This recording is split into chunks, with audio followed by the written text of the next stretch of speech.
it's Suze B. I'm down at the Optimum Nutrition stand, and I'm actually joined by Nick Cheadle, who one of my favourite athletes. I think I can say that, favouritism. Very flattering.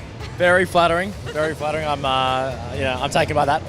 I'll take that. Now you're quite popular. You have a massive following, even though you don't compete or anything. Can you tell me what fans can expect from you by following you? Well, I guess, I'm certainly realising that I'm a little bit more popular than I first thought. I guess what I try to differentiate myself by the content that I put out. I guess from my own perspective, when I first got into the whole fitness thing, I went through a number of, hardships and struggles. So if I can try and help a few people avoid those, or at least get through those and find a more sustainable way of training and eating and all those sorts of things, then that's what I'd like to do. So I guess that's what I've ended up building my, following on.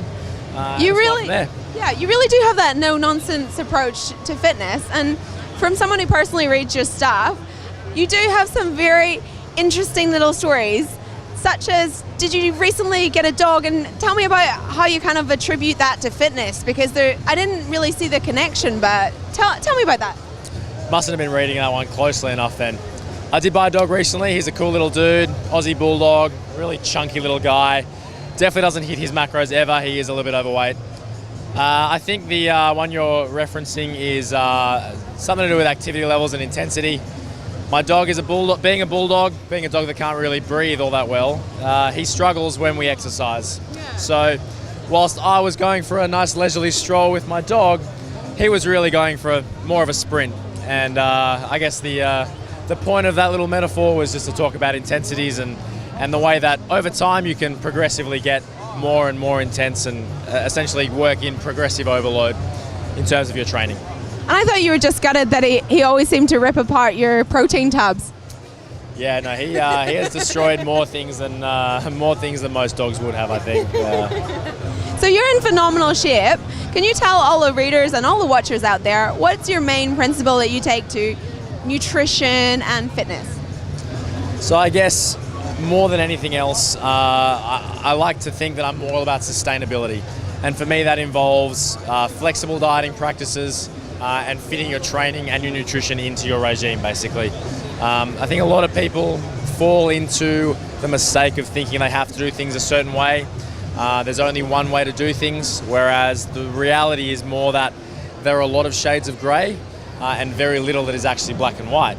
And so long as you are essentially meeting those rules and concentrating on what is black and white, you just got to work those or mold those shades of grey more to fit your own lifestyle.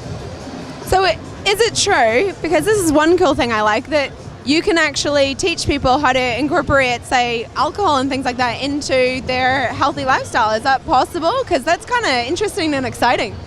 Absolutely. I like to think that you can have your cake and eat it too. I tend to look at nutrition from a numbers perspective. We're talking calories and macronutrients, proteins, carbs and fats, and really looking at incorporating flexibility within your eating. So long as you're essentially hitting those black and white things, meeting your macros and your daily calorie goals, you can be flexible with the foods that you eat.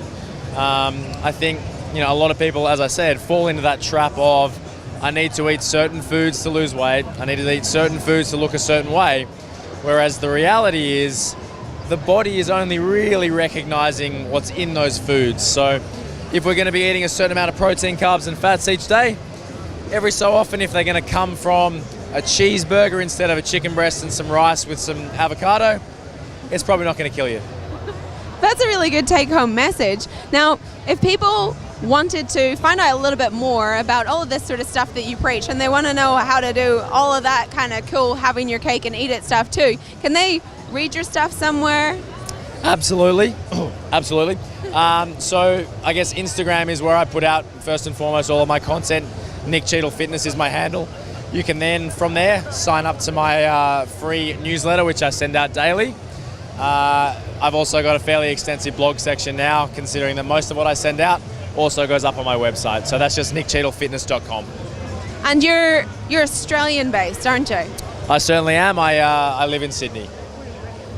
Cool. Well, thank you so much for chatting with us today. Do you have one top tip that you can leave everybody with?